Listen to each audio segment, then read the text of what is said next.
The advice and opinions expressed by the host of Autism Live and her guests are meant solely as suggestion and should not be in any way construed as child-specific advice. The Center for Autism and Related Disorders advises working with a board-certified behavior analyst who has experience with autism before starting any intensive behavioral intervention. Any choices you make in determining your child's treatment are completely at your own discretion.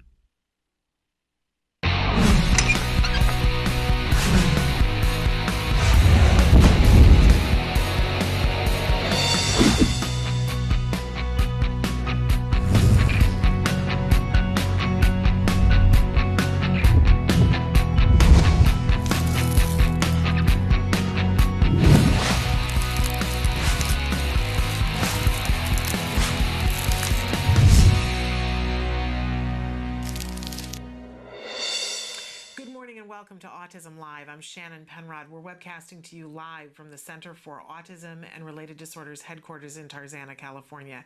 Today is Wednesday, and you know that Wednesday is one of my favorite days. Today also happens to be 9/11. This is a very important day for many of us to remember those whose lives were lost many years ago, and to be mindful and grateful for the things that we have. I don't know about the rest of you, but the last couple of days, as my son has gone off to school and I've gone off to go to work, I've kissed him and, been taking him a second to be grateful. Oh, look, I'm already emotional today. To be grateful because I'm mindful of all the families that said goodbye in that careless way that we do so many times and were not able to be reunited on that fateful day. So today we remember, and it's important that we remember and that the entire world remember and that we work hard to make sure that these kinds of things don't happen again. I normally on Wednesdays, I am so thrilled to tell you that Dr. Doreen Granpeesheh is here with us live in the studio. Now, I have some good news and I have some bad news. Let's start with the bad news. Unfortunately, Dr. Granpeesheh is not able to join us today. She's been called away. We found out about that late yesterday as we were getting ready to end the show. But the good news is that many of you have asked us to replay the episode where Dr. Granpeesheh breaks down for us what is the difference between the DSM 4 and the DSM 5.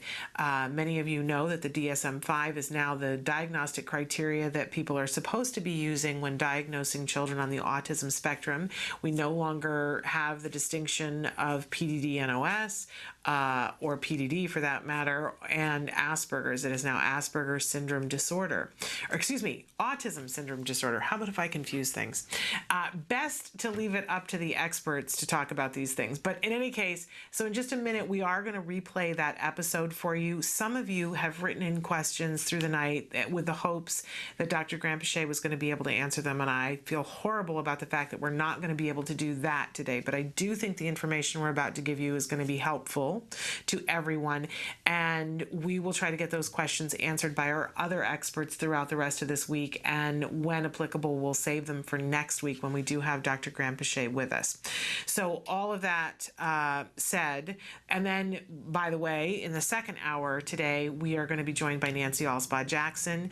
She's going to be here for Let's Talk Autism with Shannon and Nancy, and listen, this is an hour that you're not going to want to miss for a couple of different reasons.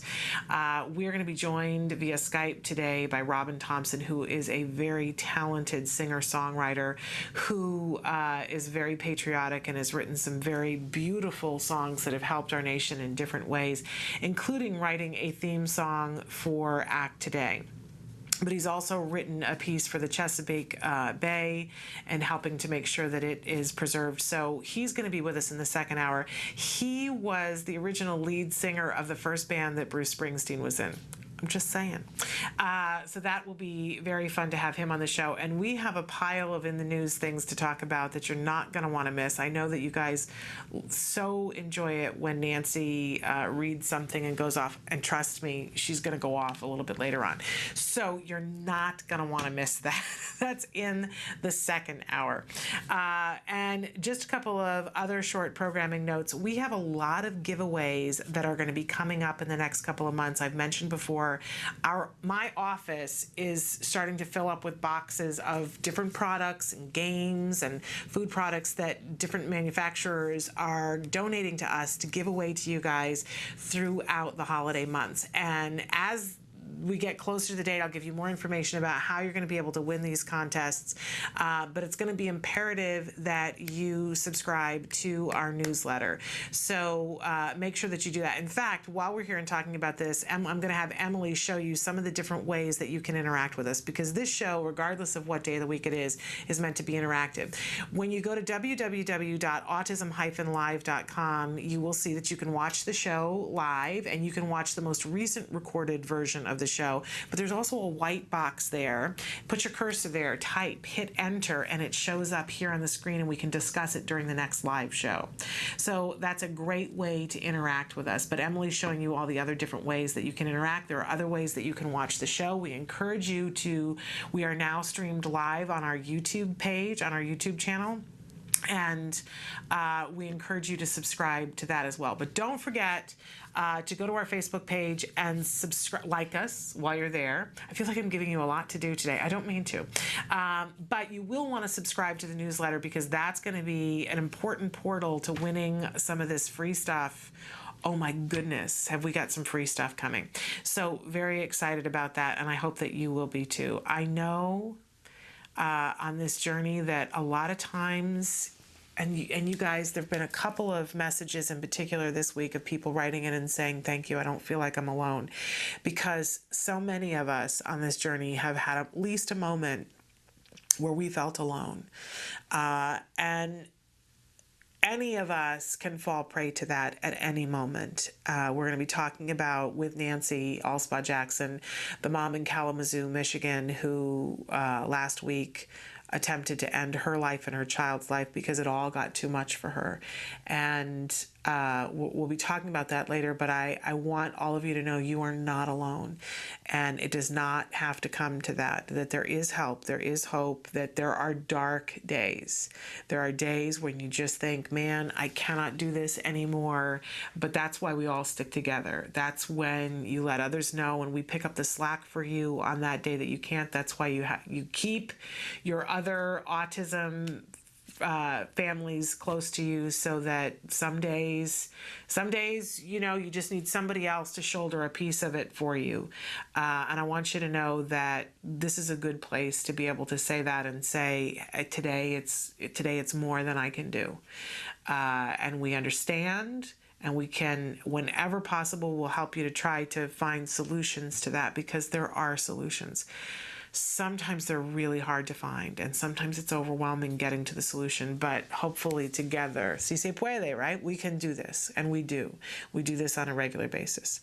So all of us, every day. I know I love when it's Autism Awareness Moment, but it's autism awareness and autism action for those of us who have kids on the spectrum every day, every moment. I laughingly said to somebody the other day, don't you ever want to just take a vacation from autism? Wouldn't that be nice if they booked the cruise, vacation from autism, and your child, for just a few minutes, you know, you could take a vacation from all the IEPs, the OT, your child, you know, had good focus, and you didn't have to worry about anything at all. But, you know, in the meantime, what we do is shoulder on and share the burden when it gets too much for you to carry. An important thing for us to remember on this very important day. Okay, without further ado, it is time for Ask Dr. Doreen.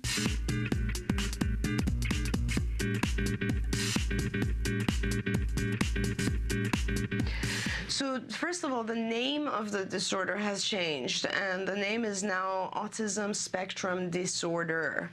Okay. In the past, it used to be autistic disorder. Up to this point, there were essentially 3 different or 5 different diagnoses that were placed under the spectrum. Okay. So actually, the way that it is currently is that the chapter heading was pervasive developmental disorders. Essentially, that means disorders that are, you know, cause delays or problems in more than one area. They're pervasive. And the three main ones that we were dealing with were autistic disorder, and then Asperger's disorder, and then pervasive developmental disorder not otherwise specified. Right. And so now with the new DSM, everything has been merged, and it is now called Autism Spectrum Disorder, one name. Okay.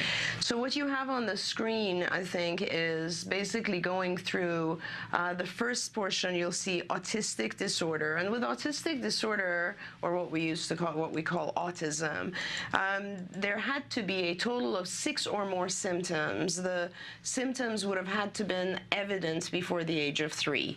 And just very quickly, kind of the symptoms were in the areas of social deficit, communication deficits, and what we call stereotypic repetitive behaviors. And I've given a few examples of what would be considered a social deficit. For instance, if the child doesn't have eye contact, or the child doesn't share or show. And that's, in behavioral terminology, that's called tacting. Tacting means, you know how you see in little kids and they will just sort of make an art thing project and then just come to mom or dad and show it. Yeah.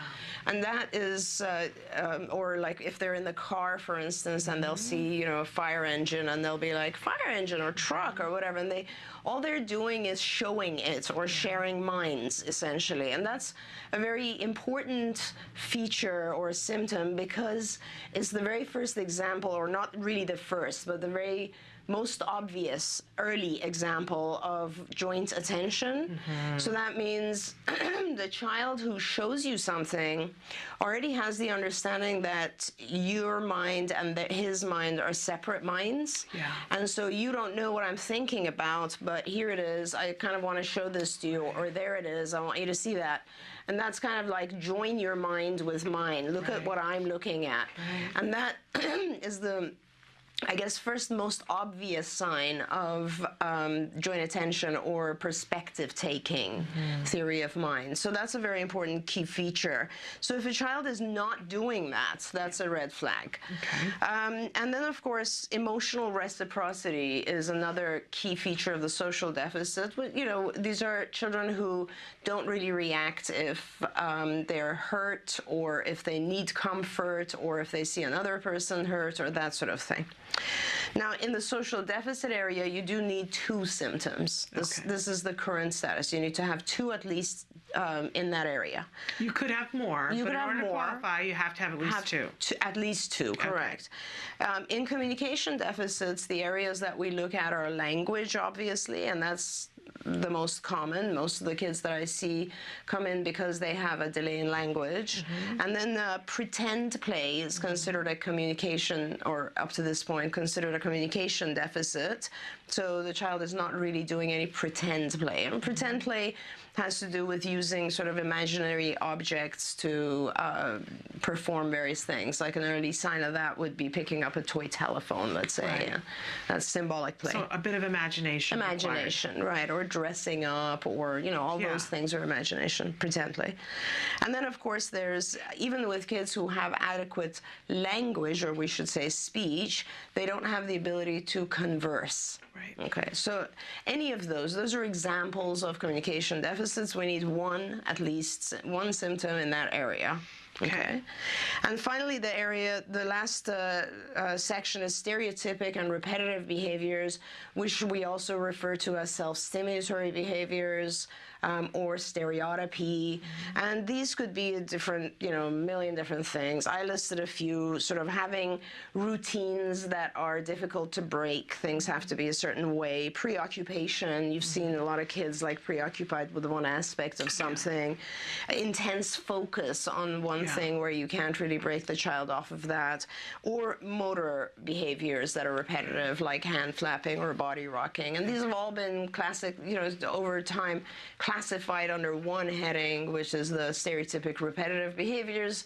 These are behaviors that don't have necessarily a function, or people don't understand why the child is doing this other than some intrinsic reason that we don't know. And so if you have 2 in the social deficit area and 1 in communication, 1 in stereotypical repetitive behaviors, that's just 4. Right. And you need a total of 6. So 2 additional symptoms in one of these 3 areas.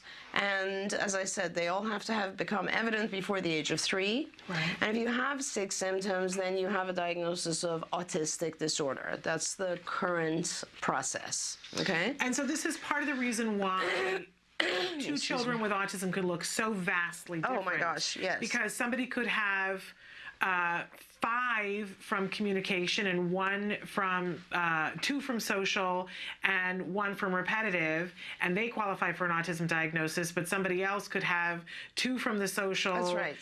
8 from the repetitive. That's right. And 1 from language, and they still right.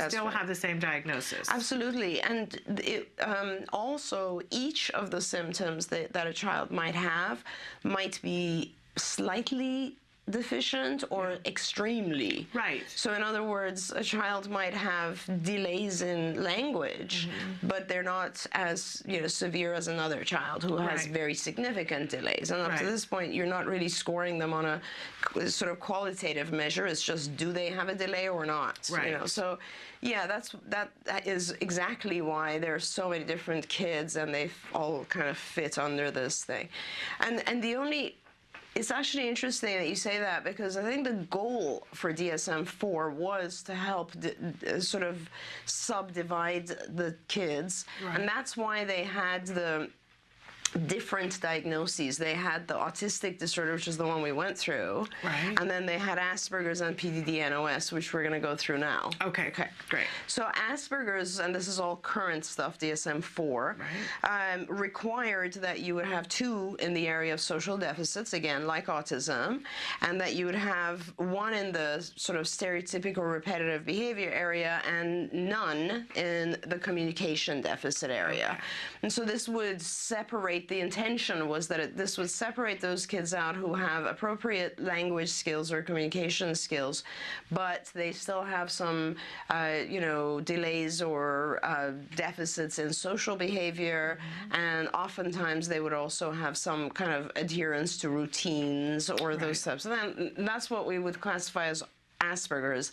I never really liked the Asperger's diagnosis ever. It just didn't really fit the kids. Right. And the reason for that is that I think Asperger's children right now, the concept is that they don't have any language delay. And I think that kids with Asperger's do have a delay in social language, sort of Right. pragmatic language, a very advanced abstract language.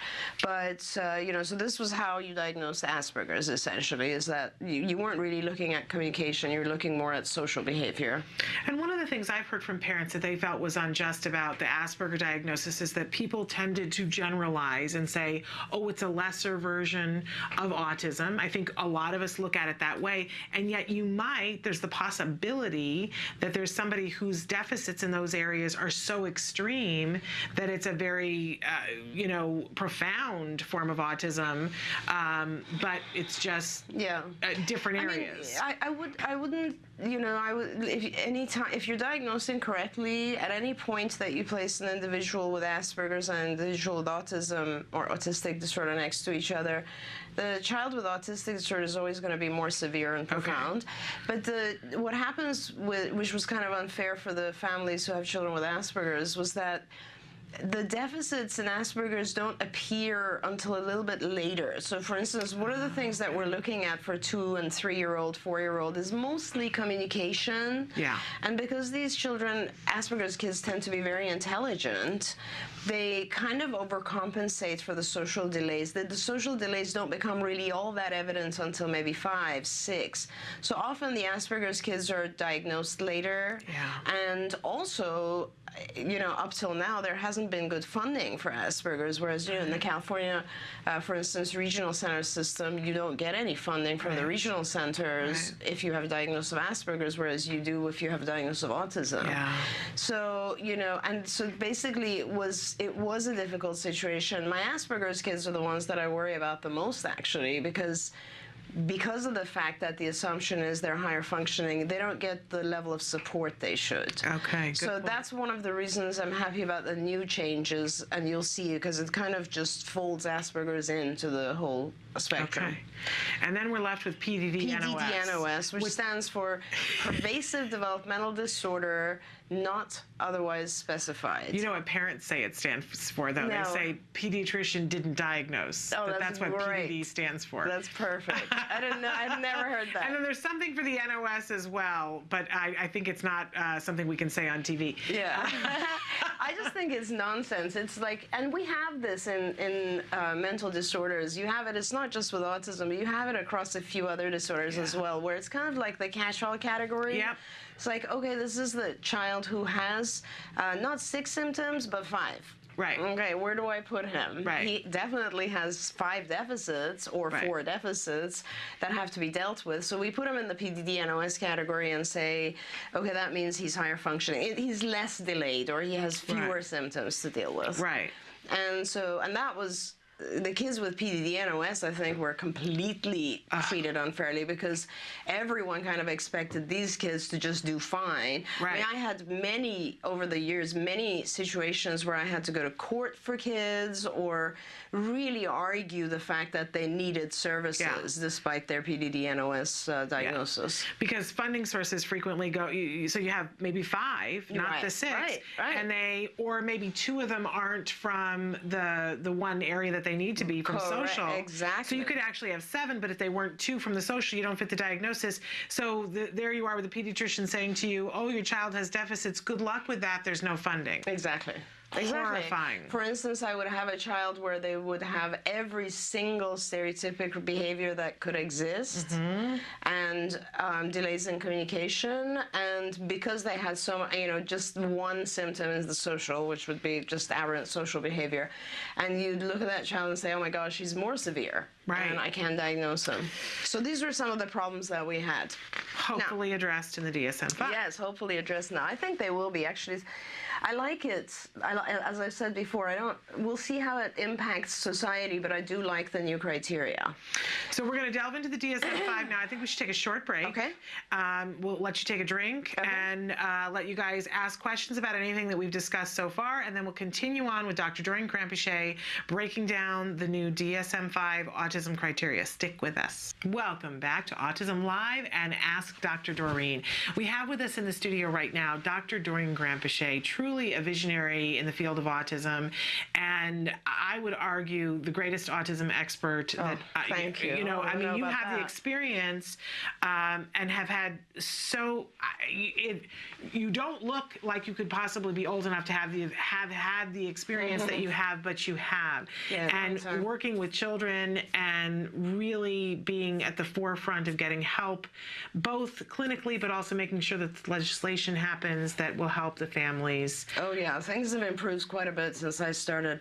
But yeah, I mean, I think it's been my puzzle my whole life. Like, I've been trying to figure it out my whole life. So the more we know, the better, of course. Well, and it helps me to sleep at night to know that great minds like yourself are working on this, because working on, and you always take into consideration, how do we get this to the family? How do we trickle this down to the family? Because they're the important part of this. I always hear you saying that, and I appreciate that greatly. Thank you. I appreciate that. Yeah.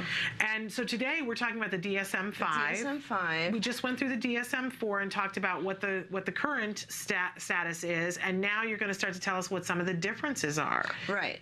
So what we'll do is we'll talk first about, because it's quite different. Okay. So we're going to start with just like a definition of the DSM V criteria now, and then we'll just sort of target the differences. Okay. So first of all, as I said, it's called autism spectrum disorder now, which I'm glad, because for many years people were just referring to ASD, and that wasn't a term that even existed. Funny.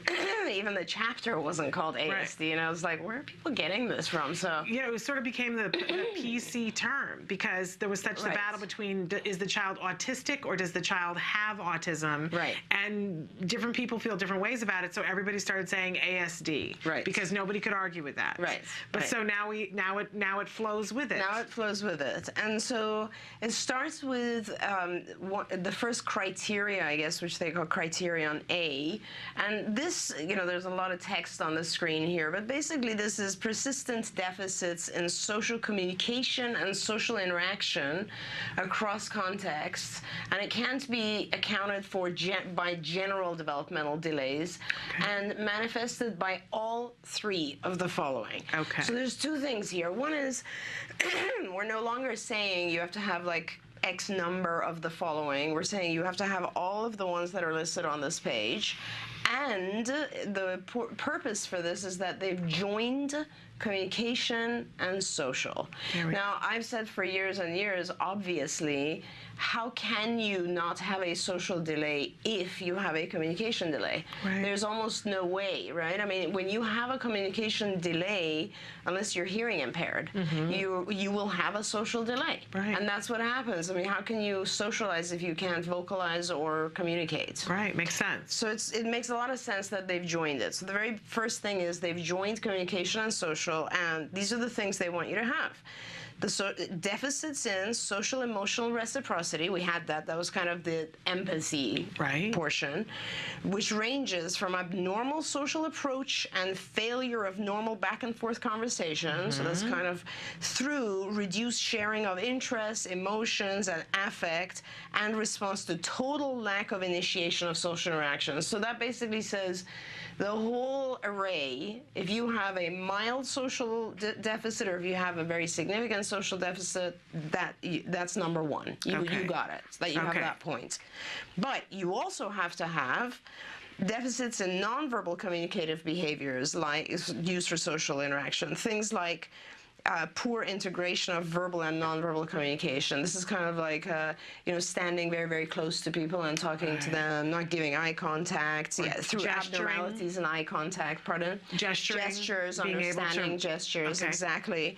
Body language as a whole, or deficits in understanding and the use of nonverbal communication, all the way to a lack of facial expression or gesture. So that means sort of doesn't matter how severe, but if you are not able to have those, if you don't have those nonverbal communicative behaviors, whether they're mild or severe, then you classify. That'll be point 2. You have that. Okay.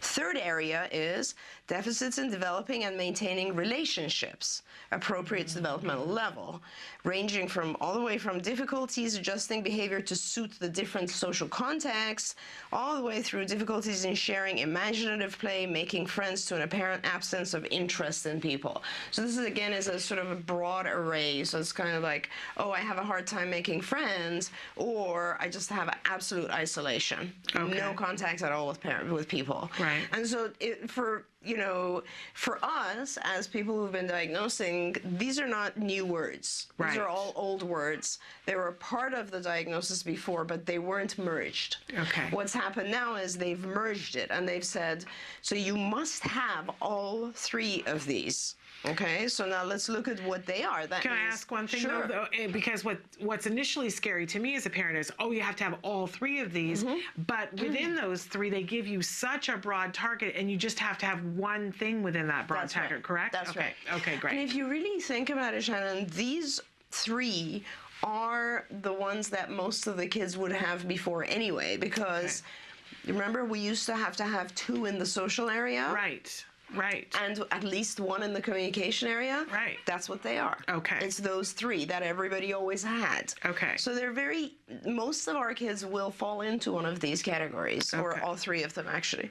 So just to be clear, the first one is just social emotional reciprocity. Okay. The second one is non-verbal communication. Okay. And the third one is developing and maintaining relationships. And these 3 are pretty commonly, checked off when you do diagnosis, even with the criteria right now. So whether you before had a PDD NOS, or you had Asperger, or you had autism, chances are that, you've got a good chance of... You're going to have these 3. Okay, great. Because you might, for instance, if we look at it, a very mild case right now would have, for instance, back at the first category was, deficits in social emotional reciprocity, right? Let's say this child would have difficulty with back and forth conversation. Okay. They get hit number one. Right. Number two is, oh yeah, they also have a little bit of a difficulty understanding other people's gestures. Okay. Okay, and the third one would be, for instance, they don't make friends like other kids do. Okay. See how mild it is, Yes. but you would qualify. You qualify. Okay, great. And on the very severe end, obviously, like Right. completely isolated, no eye contact, you know, so Right. it works. So that's criterion A, and that's the most important, that has to be present. Okay. Now, criterion B is where they deal with all the stereotypical stuff that used to exist also, Okay. remember? And so that's restricted repetitive patterns of behavior, interests, or activities as manifested by at least two of the following. So they just Okay. want you to have two of the four that they've listed. Okay. And of the two would be, so here are just some of them: stereotyped or repetitive speech, motor movements, use of objects, and we've said this, sort of the kids who have, you know, repetitive speech like echolalia, or they have motor movements like hand flapping or body rocking, all of that. Second one is excessive adherence to routines. Right? That's our kids who Right. have rituals and patterns of, you know, they just want things to be a certain way and they have a hard time. The third one is there too: highly restricted, fixated interests that are abnormal in intensity or focus. Like really always having to kind of look at the detail of their toys, or, Right. you know, all of those. And again, as I said, those three are very common language for us who've diagnosed, because those were the classifications that were under stereotypy before. Sure. That hasn't changed. These are just examples that Okay. were there. But they're saying you need to have two of these. Now Right. look at the fourth one. The fourth one is awesome. It's brand new. I love it. Thank God they yeah. finally got it. Yeah. It's the very, very first time sensory comes into the diagnosis. We've never had sensory before. Hyper or hyporeactivity to sensory input or unusual interest in sensory aspects of the environment. For instance, indifference to pain, heat, cold, or adverse response to specific sounds, textures, excessive smelling, touching, fascination. I am so happy that came in. Yes. Because we always, all of my kids had some form of sensory, or the majority of my kids had some form of sensory issue, and it just it wasn't classified. Right. So it was always important to treat that, but it wasn't something that would contribute to the child receiving a diagnosis. Now it does. Which is Because in exciting. criterion B, you need two of the four. And so if let's say someone has repetitive speech and sensory issues, they'll qualify. Or if they have very, item 3, which is the highly restricted fixated interests and the excessive adherence, those to me are caused usually by anxiety. And a lot of my kids have anxiety, so they kind of do obsessive compulsive behaviors. Right. So for me, it's awesome, because if I now have a child who has sensory issues and anxiety, which a lot of times the anxiety comes from the sensory dysregulation. Right. It's a pretty scary world if things are like too intrusive or too loud, it makes you anxious. Now I have that. If I have a child who has those two symptoms, that qualifies for criterion B. Okay, great. And that's terrific. So not to get confused, but criterion A was where we were looking at the social and communication. Right. Criterion B is where we were looking for the stereotypical repetitive. Okay, but that's got the added sensory component. Which is terrific. Wonderful. Yeah. Now we have two more. We have criterion C, Okay. which says that the symptoms must be present in early childhood.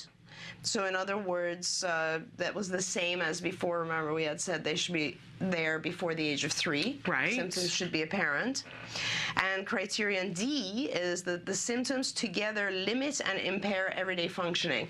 That's not even necessary. I think they put that in there because, I don't know. I mean, it's funny because in the previous years, whenever I train interns and I'm trying to teach them how to diagnose, I've always told people, and I think we've even said it on this show, that nothing is considered a diagnosis or a disorder unless it impairs day-to-day functioning. I always give the example of, somebody could go home and drink a bottle of scotch every night, and as long as their family is happy, they're functional, they go to work, they can balance their checkbook, everything's fine, they don't have a disorder. Right. So the disorder only comes in when it has to do with limiting the individual's everyday functioning. Right. And so, in school, when it comes to kids, or within the family structure, and when it comes to adults, it has to do with work. Can I go back to C for a second? Sure. Emily, can you put that back up for a second? Because when we saw last summer and were able to comment, it seemed as though that this, in parentheses, is the new part of this. Is this, or was this in DSM 4 and I just didn't know it was there? No, it's a clarification. I think what they're trying to say, but may not become fully manifest until social demands exceed limited capacities. The reason for that is that often a parent who this is their first child won't really know what's appropriate or not appropriate, and therefore we only start to see a lot of the problems when the child enters, let's say, preschool. Yeah. And so what this is trying to say in the parentheses is that, the child could have had these various symptoms, but because the parent was just not placing demands or was doing their best to try to just walk around the child and take care of the child, right. The child didn't really show these deficits, or perhaps the child was, homeschooled or in an environment where it just didn't become evident. Okay. So this is something good. In other words, it basically says, okay, well, maybe the first person who saw it was the teacher and the child was now 4, which is very common, but that doesn't mean that the symptoms didn't exist before.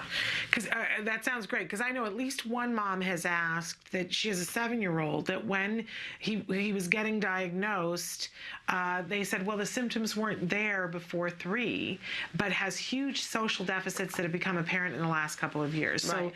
So he might qualify just because of that parenthetical. Is that possible? Well, remember we were just talking about Asperger's, and we said that when the children have Asperger's, there's so much, their functioning level is higher, and so a lot of the things about Asperger's, like let's go look at even these. Now let's forget about Asperger's because Asperger's is gone now. Right. But let's talk about, for instance, the social deficits that we just went through, right? Let's say someone doesn't have, has, for instance, difficulty with nonverbal communicative behaviors, or deficits in maintaining relationships. Right. Okay, developing and maintaining relationships. That's a great one. That's number 3 under criterion A. That's something that doesn't even develop normally until after 3. Right. See, when you are 3 or even after 5. So when you're a 3-year-old, you don't have sustained relationships with peers. Every day someone else is your best friend. Right? We all know that. Right. And it has to do with if they brought you candy or gave you their pencil. Right. Okay. Right. That's very normal. So if a child now is really having problems, and let's say they're 5, and their main area is just they can't develop relationships, well, that caveat in the parentheses sort of allows us as diagnosticians to say, okay, well, maybe it wasn't apparent before 3, but it wasn't something that would become apparent. Right. So it is now becoming apparent, and the child's 5. That doesn't mean that the earlier deficits weren't there, because there has to be some core cause. Okay. The good example of that, Shannon, is theory of mind, is the perspective taking stuff that we know so many of our kids have a problem with, yet perspective taking in normal kids doesn't really even develop until 4 or 5. Okay. So how would we say this is a core deficit that must be present before 3? No, an earlier version of it would have had to been present, but it just became apparent after 3. Okay, great. Yeah, that's what that means. Okay. So now we have criterion A, B, C, and D. Okay, and if you remember, all of A, 2 of the symptoms of B, which is the restricted repetitive behaviors. The symptoms have to be there in early childhood, even if you can't see them right away. Okay. And they impair the child's everyday functioning. Okay. Great. That's it. Okay. That's the new diagnostic criteria. And I look at the key differences, and that's on the next slide. And so you notice that the 3 domains now become 2, whereas before it was social and communication and repetitive behaviors. Now it's only social communication and repetitive behaviors. Okay. Second change is that now we don't have categories anymore of autistic disorder, Asperger's, PDD, etc. Now we are just dimensional. It's one dimensional. It's like far end to, very excessive to not so excessive, and we're going to talk about that in a second. Another new change is that we now require 2 of the repetitive restrictive behaviors. Before 1 was enough. Right.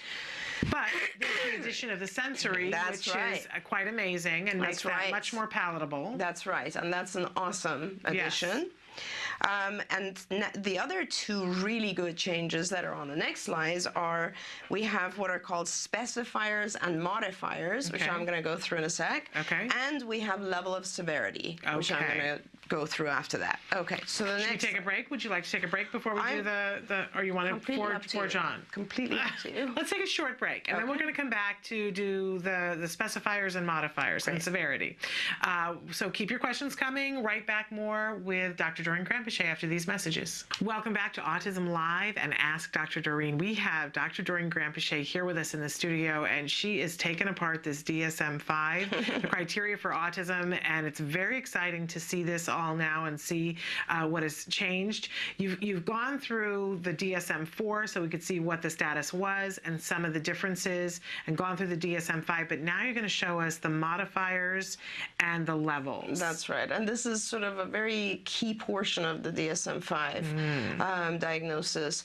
And so just to really quickly summarize with the DSM V, we went through that there are 2 sections now. One is sort of the social communication, and in that you need to have all the symptoms that are listed, although it'll range from pretty severe to moderate to mild. And the second criteria is the repetitive stereotypical behaviors, and in there you have to have 2 of the symptoms. And then if it's before the age of 3 or early development and it causes problems in functioning or adaptive functioning, then you're good so far for the diagnosis. Now there's 2 other, so at this point you would basically have the diagnosis of autism spectrum disorder. What's more important is this is how they're helping us differentiate the kids who are so different from each other. Okay. Because you realize we're just kind of, that's why I don't think this is a bad thing, Shannon, because I think what they've done is they've kind of taken away those just random names or labels, put them all in one basket and said, okay, you can be extremely mild or extremely severe as long as you have these things. Now we're going to talk about how to give a better picture of each child. Okay. So with the new criteria, if the child meets the diagnosis of ASD, he's going to receive the diagnosis, and this is the first time ever anybody's even asking etiology. What's causing it? If we know that this is symptoms of autism due to, let's say, a genetic disorder like Rett syndrome or Fragile X, you're going to put it in here now. You're going to say ASD with Rett syndrome, ASD with Fragile X. Now, what's really awesome about this, and it's funny because when you look at the diagnostic, the manual 5 and how the examples they gave, which is Rett syndrome and Fragile X, right? First of all, Rett syndrome, oh my gosh. Rett syndrome used to be one of the ASD, one of the pervasive developmental disorders before, and it is unbelievably rare. I actually don't know the exact prevalence of Rett syndrome, but in my lifetime, and I've been seeing kids for 30 years, more than 30 years, I've maybe diagnosed 3 kids with Rett syndrome, and it's a much more progressive and debilitating genetic disorder. So it's kind of now, but it does at some early stage, it can resemble autism symptoms. And Fragile X, of course, is a pure genetic disorder, and again, at some point early on will resemble the symptoms of autism. And those are the only 2 that they've listed as possible examples, but this is very exciting for me because there's, oh my gosh, so many other genetic disorders that resemble autism, and this is so important, like Angelman syndrome and so on. And I love the fact that we can easily put those children in, because up till now what would happen is if you were diagnosed with a genetic disorder, you were pulled out of autism autism, and all your funding was shut off. Oh, how which horrifying. is horrible. Right, exactly, because it's garbage. Kids who have, let's say, Angelman's or any of these other milder genetic syndromes will benefit tremendously from behavioral intervention, and it wasn't fair that they would be pulled out because someone has discovered their genetic issues. What a disservice. So this is very good, and so you can put that in there now. This is very important. And of course, let me see, do I have it on the other pages? I think I do. Well, and the other very important, if I don't, I mean, I should just mention it here. The very cool thing here is this means you can also basically say that the child has other types of medical illnesses. So this is kind of important that you can start throwing these in, right? If you know that it has to be etiology, so it's kind of like pretty clear that this other thing is leading to these symptoms. Okay. That gives us a new in. Now the modifiers are kind of interesting as well. The modifiers indicate some other important factor. They're not the cause, but it is an important factor for diagnosticians or treatment providers to be aware of, for instance, with seizures, ASD with seizures, ASD with intellectual disabilities. Now this is kind of very, very important, that last one, because historically, people had always thought of autism as, okay, so back in, I think it was DSM V, maybe even, people were saying things like, oh, it's the, if you have a child with autism, they're also mentally retarded. They have mental retardation, and I fought that for years and years and years. Now what they're saying is, if the child has mental retardation, you can put that in. So in other words, they're agreeing with the fact that the vast majority of our kids don't have it. So that's awesome. So that's another thing. Very awesome. Yeah. These are modifiers, so those are two other things. I have to kind of speed up, don't I? Because I'm almost done, actually. I'm almost done. We'll take as much time as it takes. Right. So then the other things that go in, again, on the specifiers and modifiers are things like early history. And these are awesome things. Like, you're giving so much more information on the diagnosis now than you ever did. Okay. So, for instance, age of perceived onset. Yeah. Before, you either had autistic disorder, or you had what was called childhood disintegrative disorder, which was for kids who regressed. None of us ever used childhood disintegrative disorder. It was just such a silly, contrast. This allows us to actually talk about the pattern of onset within the diagnosis. So, was there a loss of skills? When did it happen? And so you could be actually diagnosing kids as things like ASD with onset before 20 months and loss of words. Wow. Or ASD with onset before 32 months and loss of social skills. That is spectacular. Like, I love defining it this way. Or you could just simply say ASD with no clear onset and no loss. This is a child who just never progressed. And, am I leaping too far? But to me, it seems like that will help in our ongoing struggle to phenotype autism. If this information is put in at diagnosis, and then we see and track the progress, it's going to help us down the road to be able to know what's effective for each one of those categories. Right. It's going to be much, much more helpful, for sure, definitely, no question. Yeah. Love that. And so if you wanted to hear in this category, in the modifiers or specifiers, you can also say ASD Asperger's type. Okay. So in other words, what would have previously been diagnosed as Asperger's, now you can mention it here. Great. Yeah. Fabulous. So the specifiers and modifiers are terrific. They really for everybody. Absolutely. They're wonderful. And finally, the last new addition is the level of severity. Now, the level of severity essentially gives you 3 levels, and that's level 1, level 2, and level 3. Level 1 means the child requires support. Level 2 means the child requires, or the adult requires substantial support. And level 3 means requires very substantial support. And we've given a few examples within social communication, if someone, and restricted behaviors. So, if you need some support, that means in the area of social communication, without support, there would be some significant deficits in social communication. That's the mildest.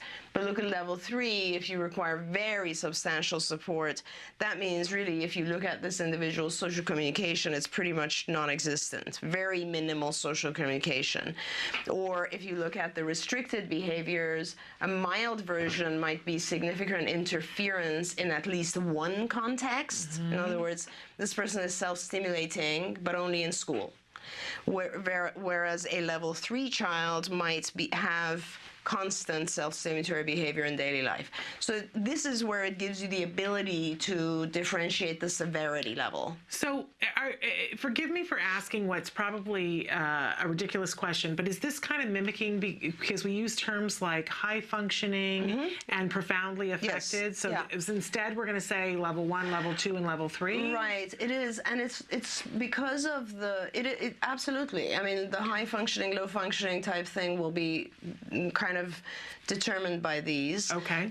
Because really, the more impacted, the lower functioning a person is considered, then the more support they need, obviously. Right. So that they would be a level 3. Okay. And I think this is also very critical because keep in mind we don't have Asperger's and PDD anymore. Right. So this is sort of to differentiate those kids perhaps that have a higher, like less deficit would be level 1. Okay. Yeah.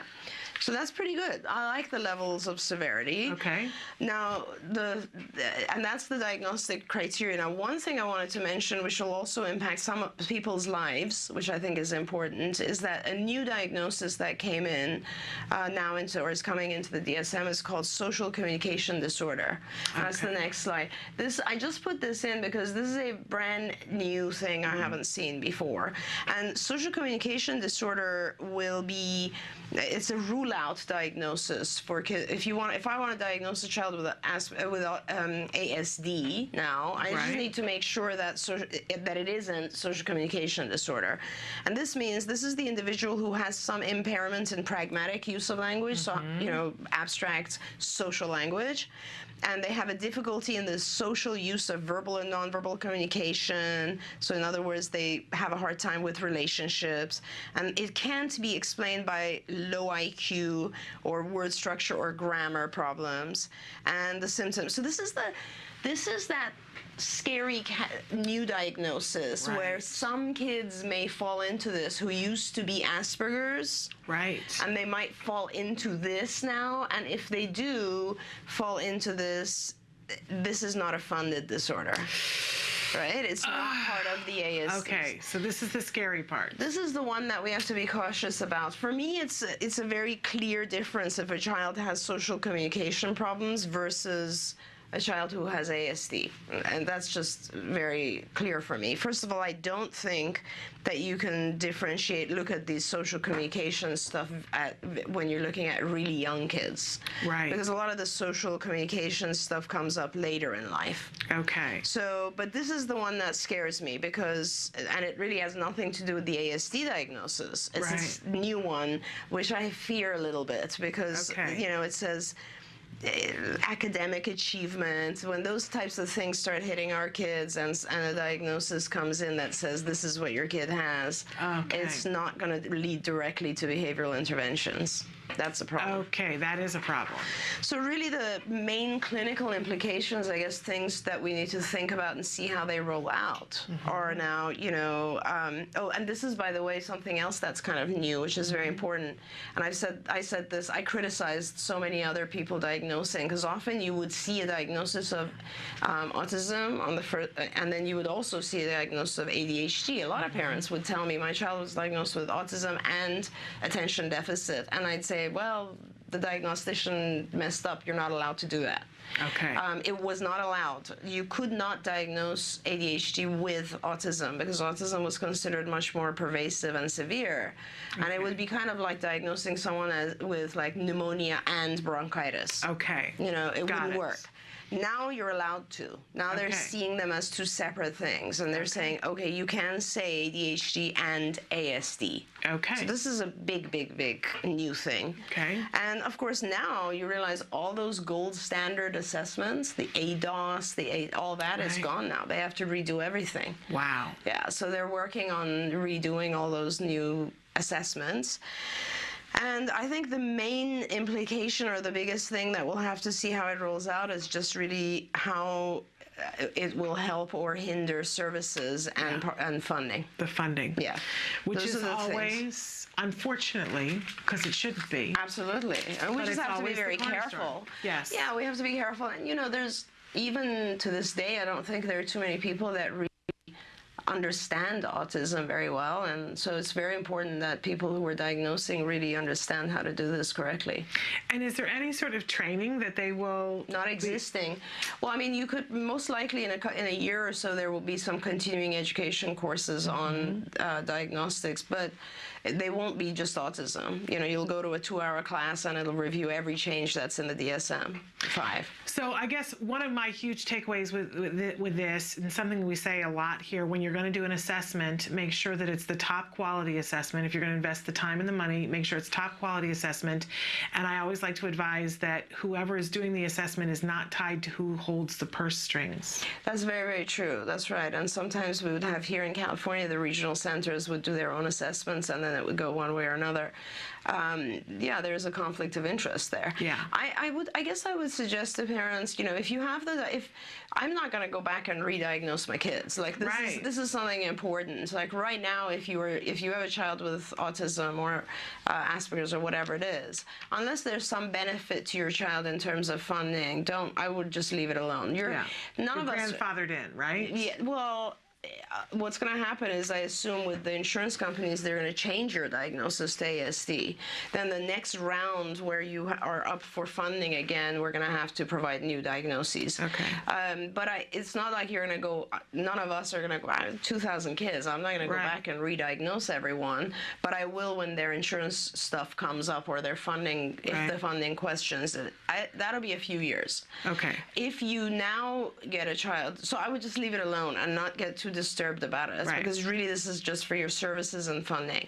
If you have a child who right now is going into diagnosis and the clinician provides a diagnosis or doesn't, then I would really probably try to see a specialist or an expert, because really it's, you know, that's important. It's just I only worry about the high level kids who need intervention, who may now fall into that social communication disorder category, and that would be a little upsetting, because those are the kids that really do need help. Okay.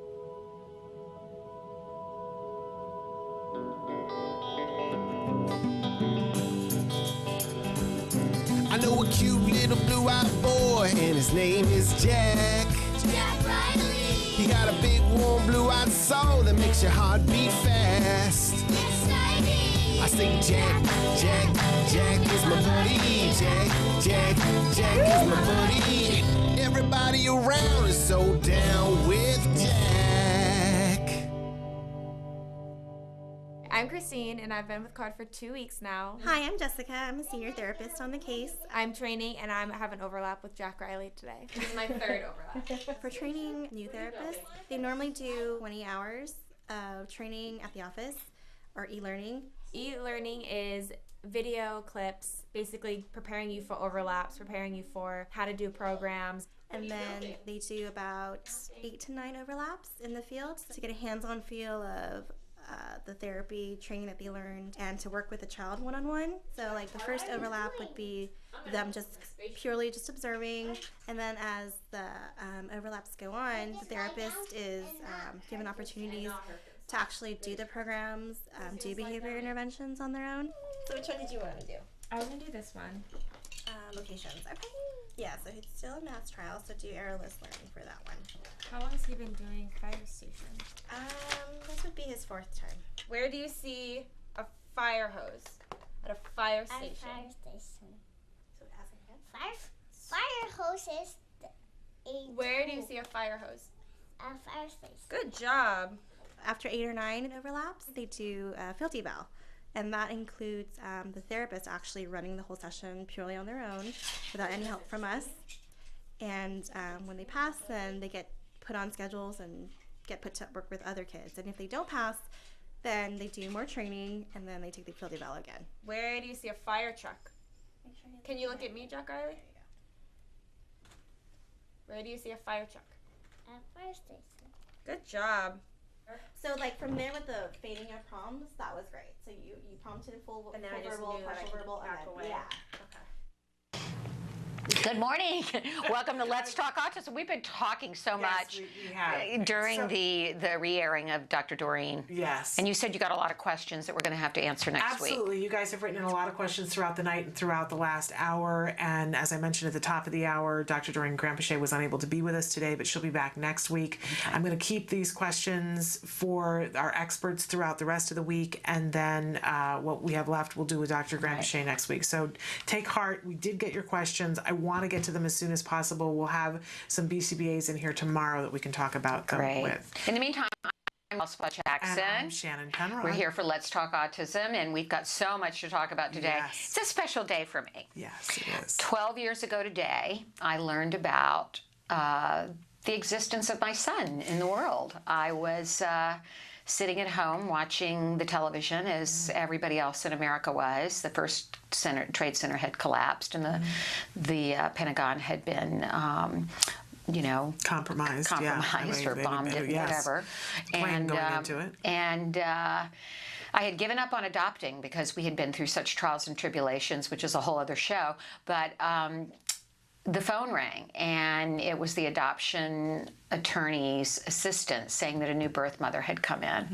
And right as I was watching the second trade center collapse, I just had that, when your gut's talking to you, your intuition. Some people call it God. Some people call it your higher power, your inner intuition. Said to me, "You've got to go investigate this child." Yeah. And a couple of days later, I was on a plane to Phoenix, Arizona, meeting the birth mother. And exactly 2 months after 9/11, on 11/9, Wyatt Reed Jackson came into the world. And for the last 12 years, I have had the precious gift of my son. So it's a very emotional day for me about that, and also about, obviously, what this means for our country. Yeah. I think a lot of us out there are very disturbed. We could be on the verge of another war. Yeah. And our military families, so many of them challenged by autism as well. They're all on our minds today, right, Shannon? Yes, absolutely. Okay, but we have some good news. We do. We do. Transitioning. We do have some good news, which is a wonderful thing when we get the opportunity to share that. We've been talking a lot in the last couple of months about there's been a great deal of legislation on the docket for the state of California having to do with autism. And we know that our audience is international, and that sometimes you might think to yourself, what does this have to do with the rest of us? But we have seen that when one state sets a precedence, then others tend to follow. Yes, right? And when the United States sets a precedent, others hopefully tend to follow, and it fans out. So our wonderful supporter in the Senate, who is the Senate Pro Tem, Darrell Steinberg, has authored SB 126. It's on its way to Governor Jerry Brown for his signature after easily passing out of the Senate on last Friday. And it builds on the success of Steinberg's earlier SB 946, which was the landmark legislation from 2001 that required health care service providers and health insurers to provide coverage for behavioral health treatment for pervasive developmental disorder and autism. So it extends, this 126 extends what's called the sunset date, Shannon, from the prior bill to January 1st, 2017, and in doing so supports the existing state requirement that health plans and health insurer policies cover ABA, maintain an adequate network of service providers. And this is going to, over the long haul, save the taxpayers an estimated $200 million annually. Stay tuned for further developments on this. We'll be bringing them to you directly from Senator Steinberg's office, where our dear friend Dr. Lou Vismara forwards us the latest information. And I said to Nancy when she forwarded this to me, I said, do I get to be a little cynical? And I think it's important to talk about the good things, right? But to me, this is something that needed to happen, right? We have to celebrate it. We have to say thank you for the scraps that we get at the table sometimes, right? Because this is something that should happen, and now we're not. If if the governor signs it, then we won't have to worry about this till 2017. And that's a lovely thing. It does not mean what I think it was intended to mean in the beginning, that more families, we're seeing that more and more families are getting excluded because of loophole this and loophole that.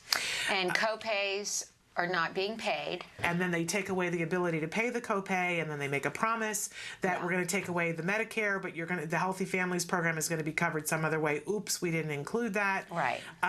So there is a certain amount of cynicism that I have right now about where we're headed, but this is a good notch forward. A good notch forward. And we will take it, but I want to make sure that our lawmakers know that this is just something that you should have done. Yes, exactly. And that there is much more work that needs to be done for lots of reasons, which segues into our next story. We'd covered this a little bit on Friday. Yeah, but we felt there's two updates. stories here that we feel need discussion among us, and we update. welcome your thoughts. The first one is about the Michigan woman accused of trying to kill her daughter with autism. Big story, Northern Michigan mother who had an online blog chronicling the challenges her family faced caring for their 14-year-old daughter. And she has been charged in a warrant with attempted murder, a failed attempt at killing herself as well as her child. And she's expected to be arraigned after she's released from a Grand Rapids hospital where she's being treated for carbon monoxide poisoning. And she and her daughter Isabel were found Tuesday evening unconscious in a family's van in a rural part of Benzie County.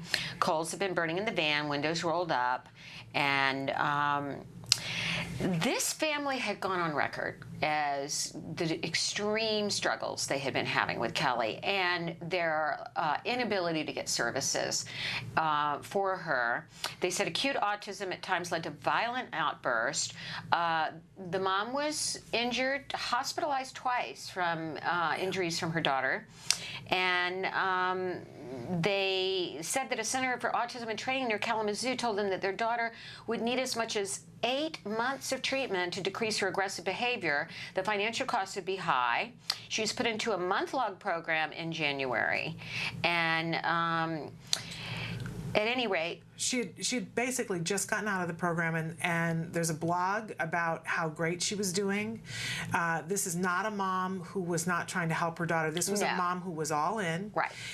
There is a picture of her on her blog with a tool belt that she made that had a clicker, that had, token economy attached to it, because it was as if she was going to go into battle and she was going to get this done, whatever it costs, whatever. She was going to show up for her kid. And by the way, she has 2 other children. Okay. And her husband is the principal of the school where her daughter was attending.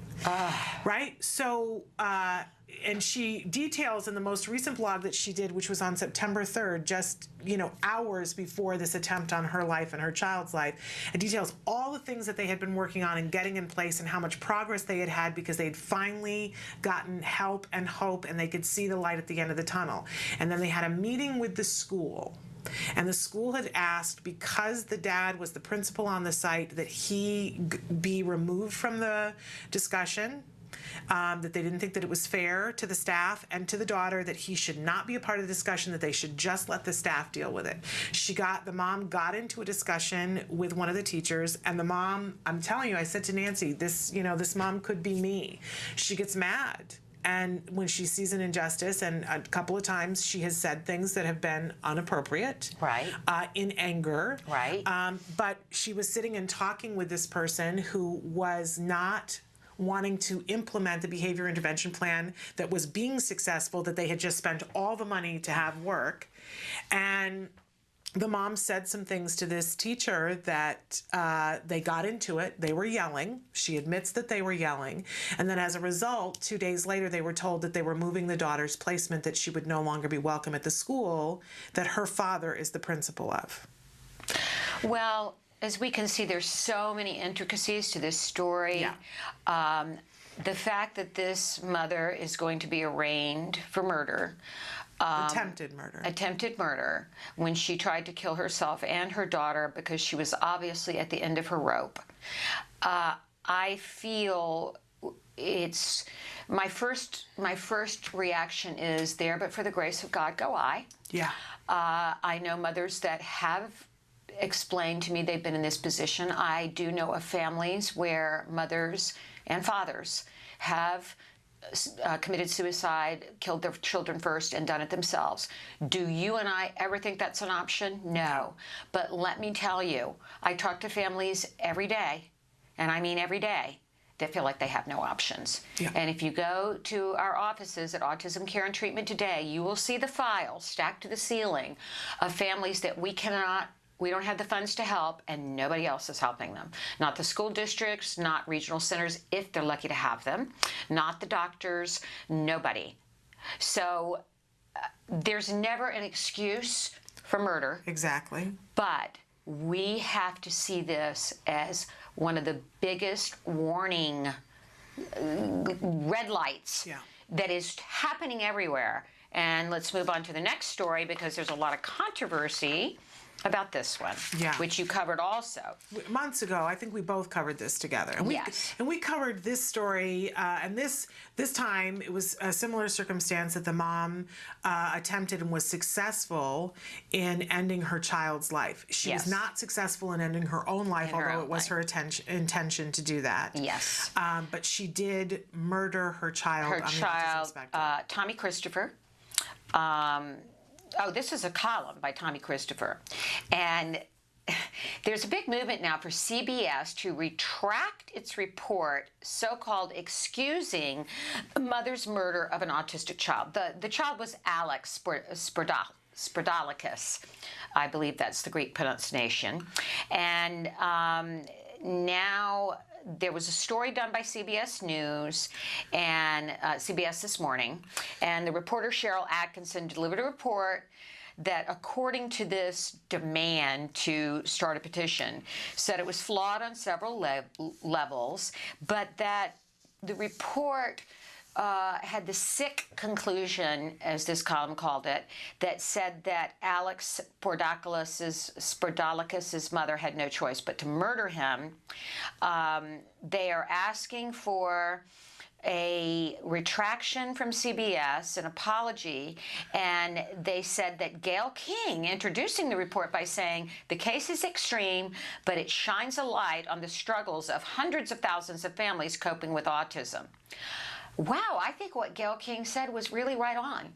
I think that what Gayle King says is admirable. That's what I think. What do you think, Shannon? I think this is a gross misinterpretation of what was said on the show. Exactly. I think they were covering, as we just did with this other case, and said this happened. It didn't happen in a vacuum. No one is excusing it. No one is condoning it. No one is suggesting that anyone should behave in this way. That is absolutely preposterous. But we have to acknowledge that these people have reached a breaking point, and that there is a reason why. And if we address that, perhaps we can prevent things like these from happening. Yes, and apparently Polly Tomey, who produced a documentary on the situation, and we know Polly quite well. Polly's a friend of ours. We're big fans of Polly. She's done a lot in the UK. Autism Media Channel. Yeah, she's here now. She has a son with autism. She's an autism warrior. Remarkable warrior. And she was in a clip explaining that Dorothy was like any other autistic mom, desperately trying to get help, and his death didn't need to be. It was because there wasn't any place for him. Now, I don't think Polly's remarks were in any way suggesting, and we might want to even discuss this with Polly. Let's get her on as a guest. Absolutely. That Alex deserved to be murdered. Nobody I think, is saying that. But the Self-Advocacy Network, the Autistic Self-Advocacy Network, is calling for this to be, apologized, all of this. They're suggesting that in reporting on this story that CBS and I guess potentially Polly were condoning it, and no one was. I think that's a gross misinterpretation.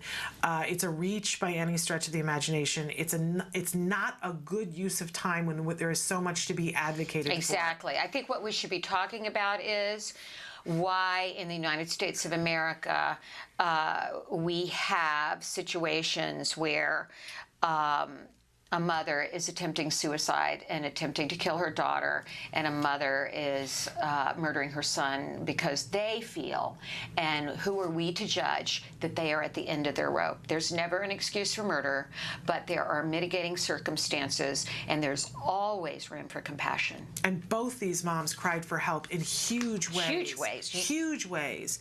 And did not get it. So, very demoralizing to think about. Yes. I hope that for those of you who are out there watching, if you need help, you'll cry for help, and you'll keep crying for help, and let us know. Maybe we can be And, help. I was saying the situation with Alex, these situations, if it reaches me at Act Today, we have emergency grants that we can put through if we're not depleted of funds, and we have put these grants through in situations that are life or death. Yeah. So please contact us at act-today.org. Dr. Granpeesheh, our founder and president of the board, our executive committee, if we have these kinds of situations, we will often jump in and offer intensive ABA therapy if that's what's needed. We've done that with some families to some remarkable success. All right. Do we want to take a break, or do you want to plug on and talk about some of the things that you've had going on? Let's just cover this real quick, because I think are we due to have Robbin in the next segment, Emily? Okay. So I had an interesting experience last week on Friday. I went to see, we just recently decided to put Wyatt on some anti-anxiety meds. And because we had gone holistic biomedical for years and years and years, and his anxiety was causing problems of him functioning at his full capacity at school in the 5th grade last year. So we made that decision. We went to see a highly esteemed child psychiatrist. I'm not going to name him. And he was looking at the medications. And my husband made the remark, the last time we were here, I walked out of this appointment and drove myself to Cedars-Sinai, where I was for 2 weeks in full renal failure, and I survived again. And the doctor then said, as Wyatt is coloring nicely and working over on the other side of the room, he said, I treat the whole family. And he said, I need to talk to you about something. And he said, I want you to call this woman, wrote down a name, and he said, she is the president of the board or whatever of an organization here that is not just for children with autism, but it is a institution where children live. And they do have some vocational training, that kind of thing. I had been aware of this particular place because a mother had come to me for help. She had a 16-year-old there in diapers, nonverbal, and it was tearing her gut out that he was there. But she had remarried and had a young baby and felt like she couldn't take care of him. I was trying to get her into an intensive ABA program for the child. Yeah. So I knew of this place, and as he says, I want you to call this person, and I want you to see her before and go tour the place before you come back in your next appointment. And he said, we have to be preparing for the future. And my son is 11. My son is high functioning. My son is integrated into a school where he's the only child with autism in the class. Yes, he has an aide. My son is happy. My son is cherished by me and his father. And it finally dawned on me, this doctor's suggesting that Reed may die any minute, and my husband may die, and I need to put my child in an institution at some point. It's very soon. Yeah. So I was so rattled by this, and I wrote Doreen and you and said, I'm so rattled by the situation, I don't know what to do. And I then calmed down because I thought about it. And I said, this doctor, whatever his name is, obviously thought he was meaning well when he made the incredibly disturbing suggestion that Wyatt might need to be institutionalized due to the fact that my husband has been ill, and I would be a single mom raising a son with autism who may get more aggressive in his puberty, which is right around the corner. Dr. Nagvi does not believe, in recovery. And he obviously doesn't think Wyatt will get much better. He obviously doesn't know much about me either. He doesn't know that I had a brother who functioned at the level of a 3-year-old with Down syndrome who lived at home until he died at age 38, loved by me and my parents, and I would have taken care of him if my parents couldn't have. He obviously doesn't know, as I do, that all children can improve with the right ABA program. Maybe not all recover, but improve.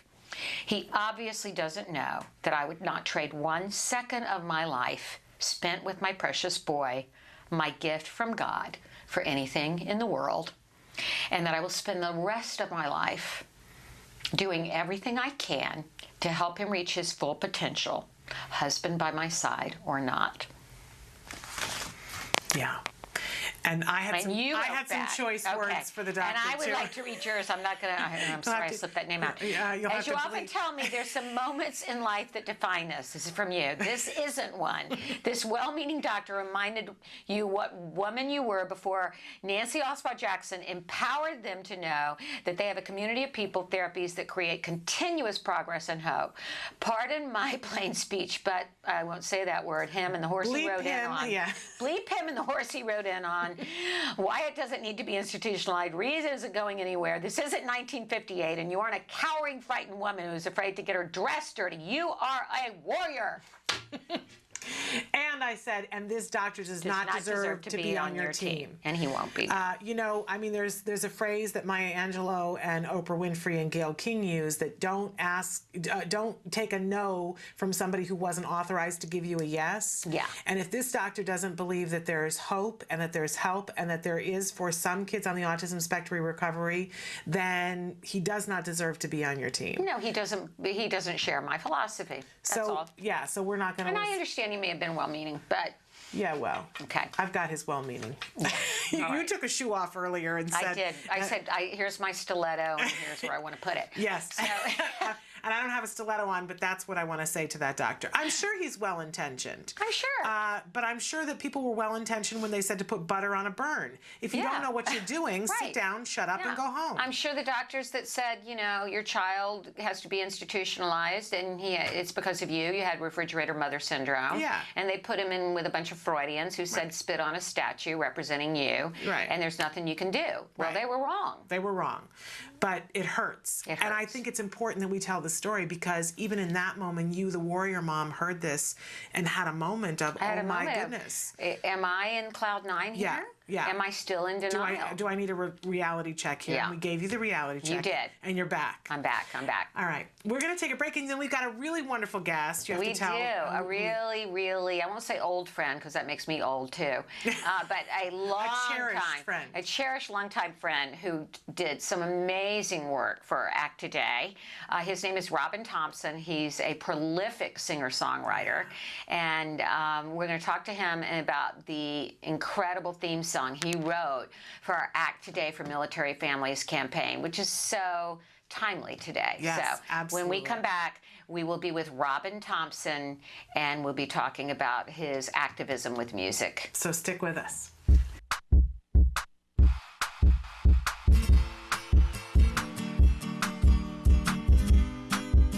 Hey guys, for the month of September, I figured I'd show you guys how to make a task completion chart to help your kids get through the hardest parts of the day. Parents have been writing into our host, Shannon Penrod, the hardest parts of the day are waking up in the morning, after school, and getting ready for bed.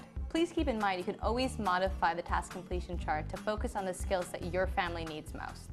The template we'll be using today to make the task completion chart you can find at facebook.com/autism-live. All right, let's get to it. The materials you'll be needing are the template, cardstock, scissors, hole puncher, glue, pipe cleaner, Velcro, and photos or images.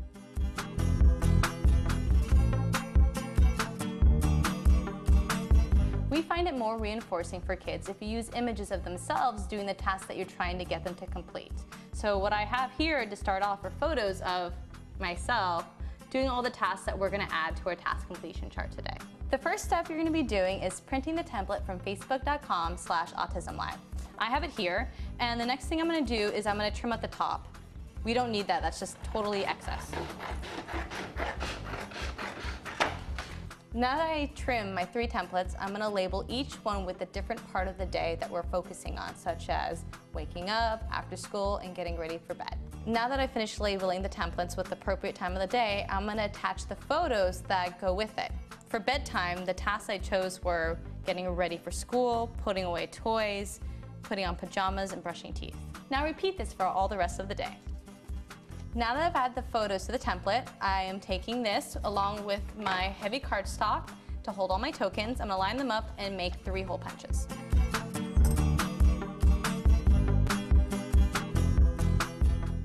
I'm going to take this pipe cleaner and attach the pages together with it.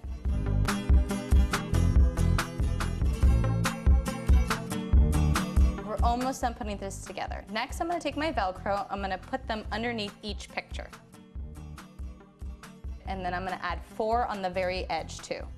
Now that I've attached the rough side of the Velcro to the template, now I'm going to take the softer side and add these to the tokens.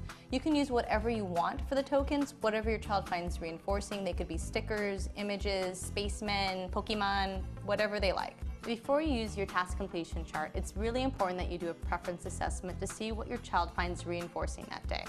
Once you have that established, then you can tell them the rule for how this task completion chart works. So every time they get one of their tasks completed, they add a token to it.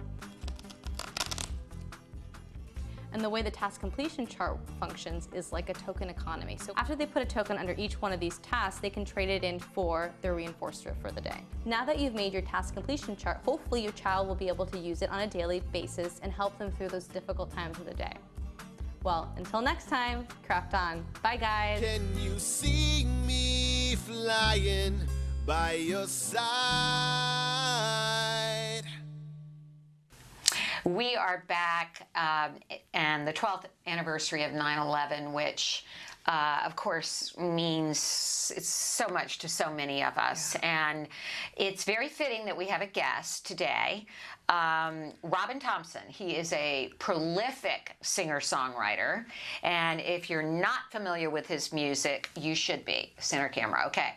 And Robbin, I have had the pleasure of knowing for, I hate to say it, about 40 years, because I grew up in Richmond, Virginia, and he performed in Richmond and still lives there. Robbin, welcome to the show.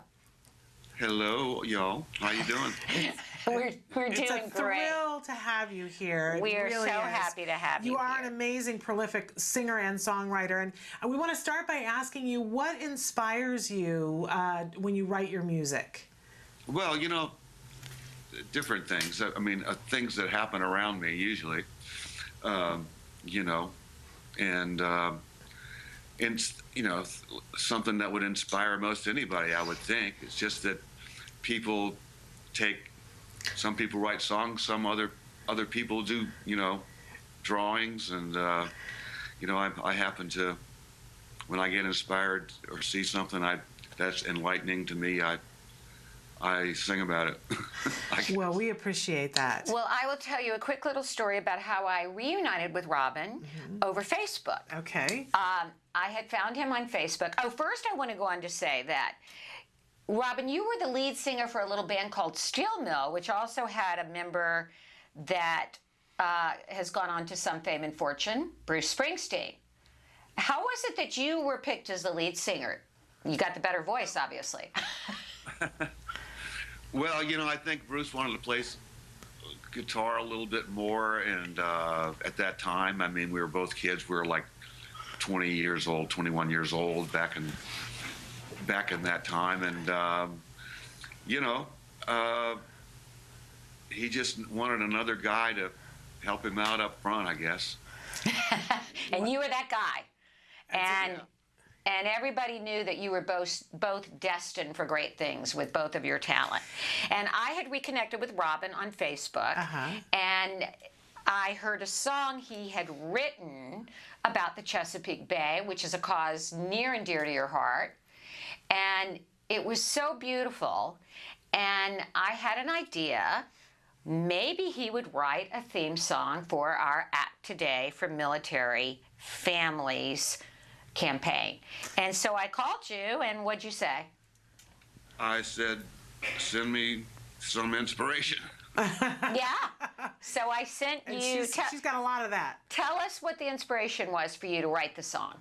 Well, you know, it was a story that was by a woman, Karen Driscoll, and who was the wife of a military person, and she was at home, and her husband was out fighting overseas, but she had a child with autism, and was I think that what really got to me was that she mentioned that she was, even though her husband was off fighting a war, she had this war going on at home, that she was having to deal with as well.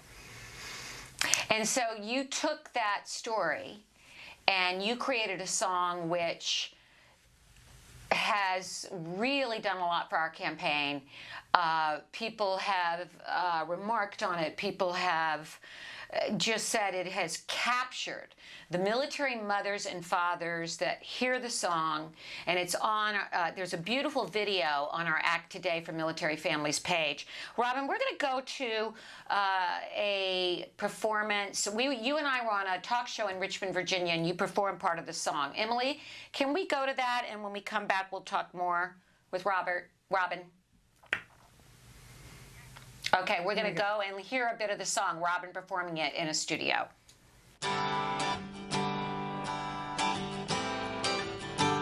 Robbin Thompson has been entertaining local audiences for decades. His Sweet Virginia Breeze and Candy Apple Red have become anthems for many. Now a new song. I'm fighting a wolf back here, and I'm fighting it all alone.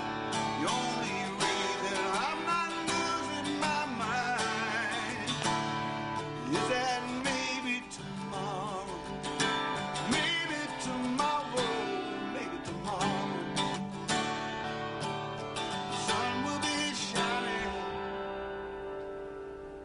Tomorrow's the day we've all been waiting for. The husband's fighting a war, the wife is alone with an autistic child at home, and she's got a war to fight as well because she can't get the right therapy for her kid, and it touched me. Maybe Tomorrow is the true story of San Diego Marine Corps wife Karen Driscoll, who Thompson heard of through Facebook, and of her 12-year-old autistic son, Paul.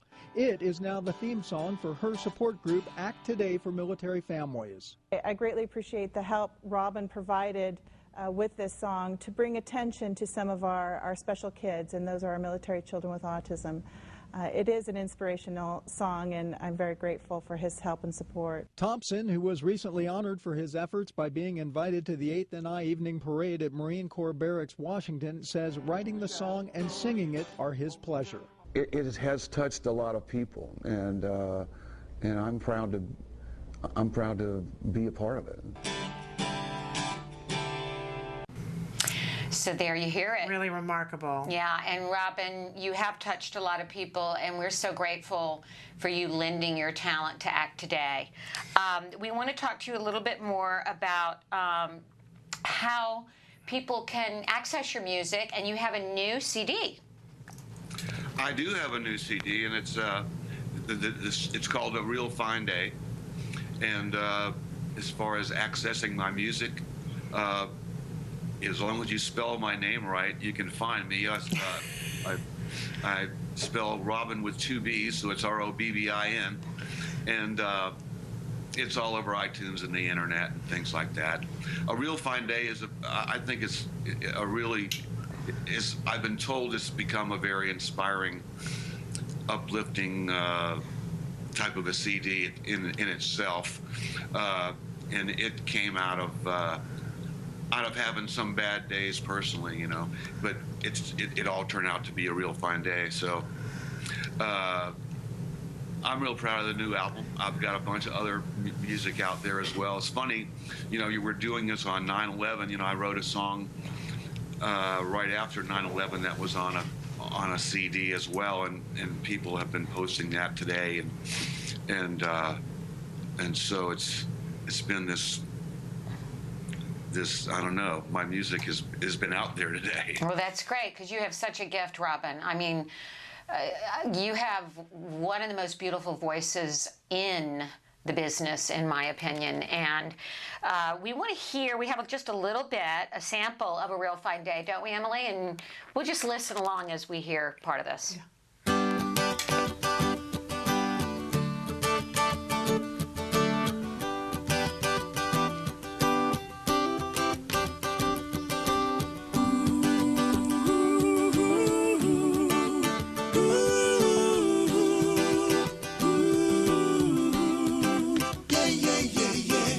Woke up this morning, the sun was shining, birds were singing, people were smiling. I looked in the mirror, I was smiling too. Gave me the feeling like dreams coming true. It's gonna be a good day, gonna be a real fine day, gonna be a day to remember. All my life, gonna be a good day, a real fine day. What a beautiful anthem. Oh, Robbin, it's so, you cease to amaze me with your talent, and we're gonna be playing that around here a lot. Absolutely. What a great thing to play for graduations and weddings and events, and we could use a little something hopeful, right? Hopeful, yes. So we're going to make it a real fine day around here today, and thanks to you for sharing your gifts with ACT today and for coming on the show, Robbin, and I'll be talking with you soon, my friend. Well, I hope so. Okay. And thank you for all of your work. Yeah, it'd be good to finally see you guys. I know. When are you coming? You have family out here. If you come around Christmas, you coming back? I don't. They're all coming here this year. Oh, okay.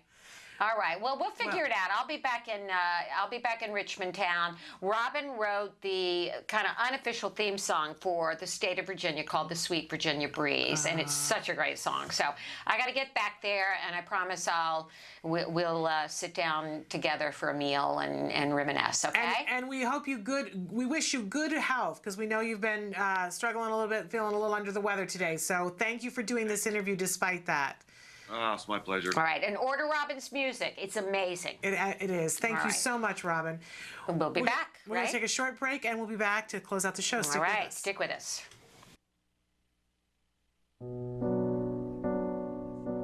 When you find out you're having a boy, you always think like, oh, he's going to play football, he's going to do this and that. And then when he's diagnosed, all those things get washed away. It's like that piece that's always in the back of your mind, you know, where is he, what is he doing, is he safe? We really didn't know what we were dealing with. I wish that they could have directed me a little bit more and provided me some information. I was a young mom. I didn't know what it was like to raise a boy, despite a boy with autism. Hundreds of thousands of families are not getting the help they need for their children with autism all around the country. ACT Today is determined to bridge the gap. These families really have to go through a lot to get a grant. The application process isn't easy. The records, the diagnosis proof, they're really battling for their kids. So when we can give them a grant, it is so wonderful to see that they succeed in getting that help for their children.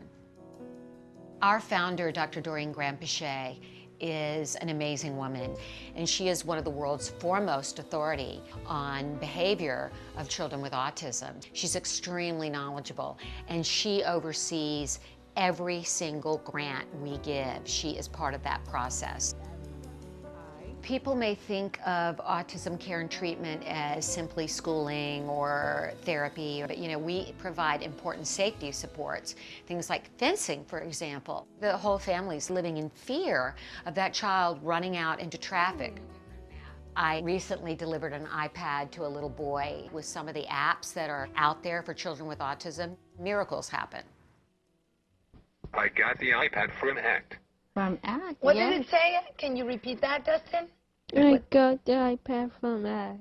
We have helped so many military families, and when I think of these brave families that are fighting two battles, one to protect our country and one for the right treatment and care for their children, it breaks my heart, and I think we have to do more as a nation to help them. There's not a day that doesn't go by that we don't think about it. Some people say, oh, he's normal. You don't see the battles that I see every single day. My husband does have to deploy, and when they get on that bus, that might be the last time that my kids ever see them. So I called, and then they informed me that he had received the grant, which was like a blessing from above. I was just like speechless. I just started to cry because, you know, without it, we would have been lost. The ACT grant was a total miracle, and without that, we wouldn't be able to receive the service dog. So we're so appreciative what they've done for us as a family. Recently, ACT Today funded a program for military children with autism in San Diego, the Inclusion Films program, which is run by Joey Travolta, and teaches kids on the autism spectrum literal filmmaking skills. They learn how to make a movie. Are we ready? There you go, got it. Okay. Everything that goes into the process of making a film goes into everyday life. So they're learning life skills, they're learning to collaborate. It was really nice to know how much they were enjoying this camp, and they're with people who are supporting them and are making them feel great about themselves and their differences and their similarities. And I get two kids that are working together and apart and together and apart, so it's an interrelationship as well as a camp and a learning experience.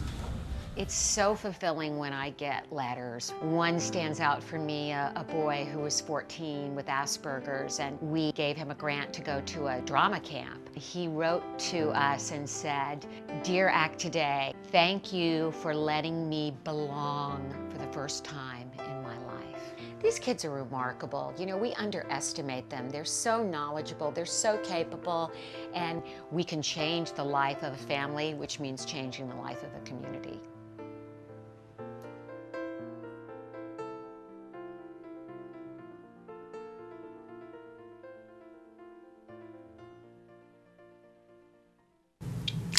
There we go. The mission of ACT Today and ACT Today for military families, probably, I would say, our most prominent and successful program, because we have managed to do so much for these military families, moved the dial. including the film camp. Yes. Which we put on. It's facilitated through Joey Travolta, the wonderful Joey Travolta of Inclusion Films, and we just had our second one this summer, and we received a letter that I want to share with you. And Shannon and I were talking about this letter, how it really points out so many of the challenges that military families face, and on this day I think it's very important to remember that. So military wife and autism mom Carrie Mason sent us this, and to the Mason family and all of our brave military families, there they are, fighting for their country and their children, we thank you. Yes. So film camp is the best experience of the year, or so said my son Mackenzie. This was my children's second year at camp, and it was the most incredible experience. I actually volunteered as the film camp coordinator this year, and I have to say it was the most rewarding experience. Not only did I, as a mother, get to see my children grow and gain confidence, but saw all of the children change over the camp's 2 weeks. It was so fulfilling to see a child who wanted nothing to do with filming want to go on screen and enjoy it, and to know you were a part of it. I enjoy the relationships I watch my children make and the bonds I formed with other parents. These are people who will forever be in touch with me. My children truly made friends. They gained confidence. They found their voice. I too made friends and found a passion. I cried our first day without camp because I just missed all of the sweet faces and the amazing adults who make this work. Their passion is immeasurable. They have my heart and my gratitude forever. My son Mackenzie, who is 16, went from a shy kid in pull-out small group classes to having the confidence now to approach people, and he even went to the zoo with another camper. He changed schools after we got back to one of the area's most challenging prep schools with honors and AP classes. Yay, Mackenzie. He has joined in the school's dodgeball team, went to the school's dance, made new friends, ditched having a full-time one-on-one aide, and signed on for robotics. Nice. These are things I'm so proud and amazed by. He's coming out of his shell. My daughter Kylie, she's their neurotypical daughter who attended the camp because we allow the neurotypical siblings to attend for that bonding experience, is 9. She's incredibly sensitive, and it often comes out as mean. I think she's sassy is what I think, Carrie, because she rarely sees her daddy. He's a gunner's mate first class who spends 8 to 12 months away each year on special missions. Her loss has really caused her to develop a thin skin. But I noticed this year that although the kids are mean, her attitude about it has changed. She's confident in her style, her hobbies, her choice of friends, and she shows it. One of the things she's most proud about are the films she helped create. The other thing I noticed with Kylie is her ability to be patient and empathetic to others. She decided after hanging out a few times that one of the boys in the group is her little brother, and she's taken it upon herself to be protective and have fun with him. The cutest part is that she and her friends treat him no differently just because he has autism. While I know this film premiere is once again bittersweet for my babies, as their daddy is gone once again, I also know the fun they will have giving him his own special screening of their movie. We appreciate the opportunity and know how much it means to all of the military families. Without this program, our kids would never have an opportunity like this. Seeing the same families at the premiere and the following year at camp continues to impact them socially and create even stronger bonds. So I will leave you with a cute story from our 2 weeks at camp. My children and I slept in the same hotel room. We're at camp every day. We're together in the car basically every moment. They never argued. Not only did they not argue, they got along. They swam, they hugged, they mugged for pictures. But one morning on our way to camp in the car while playing Electronic Life, the board game, my son started to get very upset because he and his wife didn't get babies. My daughter pops in and says, "Oh, Mackenzie, you can have some of mine. I plan to have plenty and plan to adopt and work with kids with autism." Thank you again, Curie Macy, wife of Gunner Master Nicholas M. Mason, USCGC Sherman. Wow. As I sit here and sob as you do this. But, amazing, because I think today, all days we need to remember, but especially today, that there are extra challenges for those military families. There are extra challenges, and what I'm ceased to amazed by, Shannon, is their positivity and their support of other families and the way they dig in and help. And that kind of camaraderie and teamwork among the families and the military is something that I think our whole country can learn from. And as I know that the President's speaking to the nation tonight, and so many of these international issues affect all of us here domestically, and we're in a very tense time with what's going on with Syria. But can you imagine how tense it is? I've heard from some of our military moms that their husbands, and some of the moms that are serving themselves, sometimes it's the dads that are home with the kids and the military moms serving our country. Let's not forget that. Many of them have been put on alert. Many of them have been assigned to warships already. And they're just waiting to find out whether they're going to leave their loved ones at home fighting to get services for their children. Let's do what we can to help these families. Yeah, be aware, be compassionate. And all families challenged by autism, be compassionate. Let's all take each other's perspective and realize that we don't know the whole story of what everybody's going through. We don't know what drove somebody to an action. And let's not condemn. Let's be part of the cure, not the disease. Absolutely. Right? Emily's going to cycle through some of the different ways that you can get in touch with us here, because this show is meant to be interactive. And anytime we cover a story, if you have thoughts and feelings, we want to know your opinion. Nancy and I share if you disagree with us, we welcome it. We'd welcome debate. And in fact, in that light, because we're here at the end of the show, I just want to say, did you happen to catch Jenny McCarthy on The View this week? No, but now tell me. Well, I taped, of course, we were live here, so I wasn't able to watch it, but I did tape the first show because I wanted to see. And you had asked me, did she use the A word? And I did not hear it. The autism word. Yes. Not the other one. There are many Amy's. Although she might have talked about her cute butt. I don't know. I bet she looked like a bombshell. She looked great. Yeah. There was a little bit of twerking that happened on the show. Oh, she twerked. Good She for her. tried in the dress that she was on, but she had a dress, and she said, "I can't really twerk in this dress." Okay. And of course, Donnie Wahlberg was on that first show, who is her new love interest, and it was. I think it was a very well viewed show, and it was certainly had nothing to do with autism. Okay. And I said from the beginning, whether you like Jenny or you don't like Jenny, she's a woman who's got a child that she needs to feed, if nothing else. And I believe in a right for people to work and I believe she has brought many important issues to the national conversation about the disorder. Absolutely. And And Jenny, conversation is good. Jenny brought a lot of awareness, which has been great. Yes, it so has. I wish her the greatest of success. I do as well. We are really out of time, but I thank you all for being here with us, and I love being with you every week. Okay, It's so the next highlight of my week. Oh, do we have Vin DeBona next week? It is the week after next week. Okay, the week after next. We should be talking about that. Yeah. Vin DeBona will be the here. creator of in the America's Funniest Videos, who is receiving our Activist Award this year at Denim and Diamonds. So. All right, but we're out of time now. I'll be back tomorrow. Until then, give your kiddos a hug from me. And give yourselves a hug from me. Bye-bye for now.